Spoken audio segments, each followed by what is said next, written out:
karena Perindo punya kekuatan media yang besar. Medianya besar sekali, maka ini akan bisa menjangkau jauh ke pelosok-pelosok dan itu tentu saja akan membuat tingkat awareness makin tinggi dan dari hasil survei-survei yang ada memang itu dibutuhkan sampai pada tingkat mendorong elektabilitas.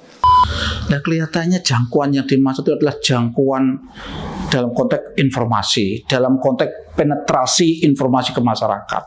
Nanti akan menjadi perang media yang tidak fair.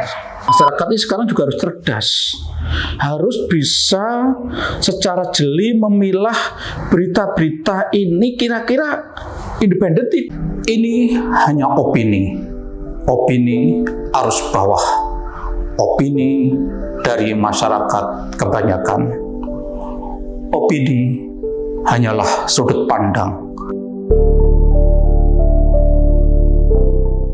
Assalamualaikum warahmatullahi wabarakatuh. Salam sejahtera untuk kita semua. Hari ini Jumat, PDIP atau Ganjar Pranowo mendapatkan suntikan kekuatan, yaitu Haritanu yang mendirikan Partai Perindo membawa kekuatan politiknya untuk mendukung Ganjar. Ini kelihatannya beberapa waktu yang lalu kan si Hasto mengisyaratkan akan ada kekuatan partai yang akan menyatakan dukungannya ke Ganjar. Kelihatannya itu yang dimaksud. Dan pada waktu Hasto mengatakan ini partai ini punya jangkauan cukup luas. Dan kelihatannya jangkauan yang dimaksud itu adalah jangkauan dalam konteks informasi, dalam konteks penetrasi informasi ke masyarakat. Ya, seperti kita ketahui bahwa Haritanu itu memang bos media yang ada di bawah kekuasaan dia itu sangat banyak, baik itu media cetak, media elektronik. Dan ini artinya nanti ada pertanda bahwa akan ada lawan yang akan mengimbangi Surya Paloh yang punya Metro TV. Jadi satu sisi Anies yang didukung oleh Surya Paloh itu didorong, dipublikasikan sedemikian oleh media grupnya miliknya Surya Paloh. Sekarang Ganjar memiliki kekuatan baru, yaitu Haritanu yang juga bos media. Ini mestinya baik-baik saja lah, dalam arti karena memang kedua orang tadi kan punya partai ya. Cuma persoalannya yang jujur saja di tengah-tengah saya mengatakan ya wajar-wajar saja, tapi saya tuh ada sedikit kekhawatiran. Kekhawatirannya di mana? Yaitu bahwa nanti akan menjadi perang media yang tidak fair. Ini memang jadi problem independensi jurnalistik ya. Selama ini dengan mengusung Anies kita bisa membaca. Nggak mungkin yang namanya Metro TV itu akan memberitakan yang sesuatu yang tidak positif tentang Anies. Sebaliknya mengupayakan betul bahwa Anies selalu dalam posisi yang luar biasa dan itu expose habis-habisan. Ini terus terang kalau ketika kita bicara media yang harusnya bisa dikonsumsi masyarakat dengan sehat, ini nggak sehat karena informasinya menjadi bias, informasinya menjadi tidak akurat lagi. Dan ini sebenarnya juga pernah dulu dilakukan ketika Nasdem masih bersama dengan Jokowi. Pada waktu itu memang akhirnya ya berita yang dikeluarkan oleh Nasdem ya semuanya membackup Jokowi. Sekarang sebaliknya, sekarang nyerang Jokowi. Nah, ini semestinya tidak, dalam konteks jurnalistik sebenarnya tidak baik. Nah, ini juga nanti Perindo dengan bergabung dengan PDI, ini perusahaan media yang dimiliki Haritanu ini nanti akan backup habis-habisan ke Ganjar. Dan tadi Ganjar di pidato yang kita kutip di atas tadi, Ganjar mengatakan bahwa dia senang Pak Haritanu bergabung dan salah satunya dia puji bahwa Pak Haritanu punya jangkauan informasi, punya media yang akan menjangkau informasi ke pelosok-pelosok. Tapi saya sekarang berharap, tolong dari pemilik-pemilik media ini jangan terlalu membawa medianya itu terlalu partisan. sehingga masyarakat ini menjadi tidak mendapatkan informasi yang seimbang, tidak mendapatkan informasi yang baik untuk dicerna. Saya berharap bisa menahan diri lah. Artinya ketika mengekspos tentang kebaikan si calon yang didukung, tolong jangan berlebihan. Ya mungkin sewajarnya sajalah. Sebaliknya ketika menyerang kompetitornya itu jangan membabi buta tanpa data yang kuat, kesannya adalah mengada-ada.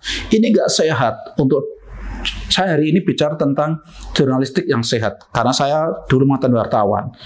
Saya dulu ketika jadi wartawan betul-betul dididik betul bahwa kita harus independen, sehingga kita itu bisa menyajikan informasi kepada masyarakat, informasi yang memang masyarakat itu mendapatkan asupan informasi yang sehat, menjadi panduan, menjadi acuan. Nah sekarang ini kan nggak bisa. Tapi memang ini harapan saya. Belum tentu harapan saya itu didengar, belum tentu harapan saya umpama toh didengar juga diikuti. Karena ini kalau sudah nafsu untuk menang dalam pilpres itu biasanya sudah menutup segala-galanya. Nah sekarang yang saya berharap juga masyarakat ini sekarang juga harus cerdas, harus bisa secara jeli memilah berita-berita ini kira-kira independen tidak, ini partisan tidak, sehingga masyarakat harus bisa mencari media-media yang masih tidak partisan. Ini yang harus dijadikan acuan. Kalau toh menonton atau menyaksikan atau membaca dari media-media yang partisan itu hanya sekedar saja menurut saya. Ini saya pikir masyarakat yang perlu melakukan ini. Kalau seandainya tadi paling tidak pemilik media ini tidak bisa ngerem diri, dan kenyataannya memang kayaknya nggak bisa ngerem diri, lebih cenderung menuruti keinginannya untuk menang, nafsu untuk menang, sehingga membabi buta medianya itu membackup si calon yang didukung. Lah kalau ini tidak bisa terwujud, langkah kemudian memang mau tidak mau kita harus menjadi pembaca yang cerdas, pemirsa yang cerdas, pendengar yang cerdas. Jadi mana media yang bisa dikonsumsi dengan baik dan mana media yang asal ya untuk sekedar melengkapi saja, bukan menjadi informasi utama.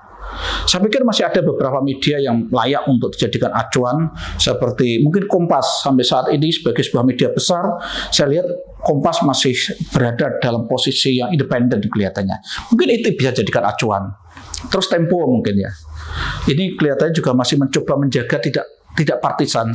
Saya nggak tahu, kalau mungkin ada pemirsa yang tahu bahwa itu partisan, monggo jangan komen di bawah, nggak apa-apa. Tapi intinya kalau sejauh yang saya amati sejauh ini, terutama Kompas dengan medianya yang cukup besar, ada televisi, ada media online-nya, ada cetaknya, itu sampai sejauh ini media yang masih cukup independen.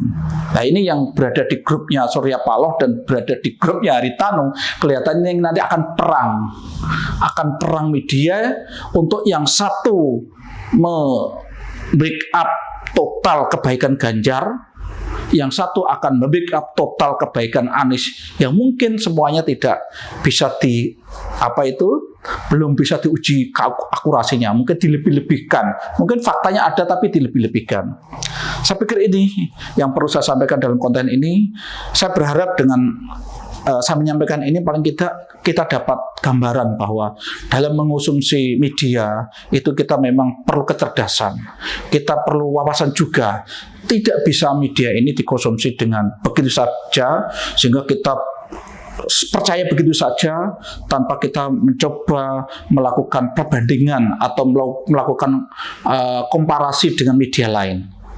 Ya semoga kita menjadi warga negara yang cukup cerdas, dan kita nanti juga dalam pilpres atau pileg nanti menjadi pemilih yang cerdas juga, sehingga nanti kita bisa memilih pemimpin, memilih calon legislatif yang betul-betul sesuai dengan hati nurani kita, dan harapan kita nanti orang-orang yang kita pilih ini memang mendatangkan kebaikan, mendatangkan kemaslahatan untuk kita semua sebagai bangsa dan negara. Cukup sekian. Assalamualaikum warahmatullahi wabarakatuh.